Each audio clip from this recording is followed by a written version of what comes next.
Hello, আসসালামু আলাইকুম viewers. আজ আমি আপনাদের এই সুন্দর প্যানেলগুলো তৈরি করে দেখাবো। এর জন্য আমাদের যা লাগবে একটা সূর্যমুখী ফুল, একটা গোলাপ, কিছু জিপসি, একটা বসি হুক আর গোল করে বা ডিম আকৃতির একটা ছোট আর্ট পেপার আমি কেটে নিয়েছি। প্রথমে আমি আর্ট পেপারের মাঝখানটাতে গোলাপটা অ্যাড করে দেব। এরপর এখানে সূর্যমুখীটাও গ্লুগানের সাহায্যে আমরা গোলাপটার ঠিক নিচে বসিয়ে দেব। আপনারা ভিডিও দেখেই বুঝতে পারছেন ফুলগুলোকে কীভাবে বসাতে হবে।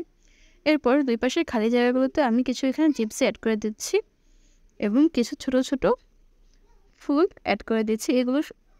এই ফুলগুলো বা এই জিপসিগুলো আপনারা যে কোনো ফুল স্টিকের মধ্যে পেয়ে যাবেন। আপনার পছন্দ মতো এই ফুলগুলো অ্যাড করতে পারেন। এটা খুবই সিম্পল এবং সহজ একটা কানের দুল। সবশেষে কানের দুলের অপর সাইডে আমি একটা বসি হুক অ্যাড করে দেব এবং এটাকে ভালোভাবে সিকিউর করার জন্য একটা পাতা এখানে অ্যাড করে দেব। সুন্দর এই সিম্পল কানের দুলগুলো আপনারা শাড়ি বা যে কোনো হলুদের অনুষ্ঠানে নিজেদের জন্য তৈরি করে নিতে পারেন। আজ এ পর্যন্তই। দেখা হবে পরবর্তী কোনো ভিডিওতে। ভালো থাকবেন সবাই। আল্লাহ হাফেজ।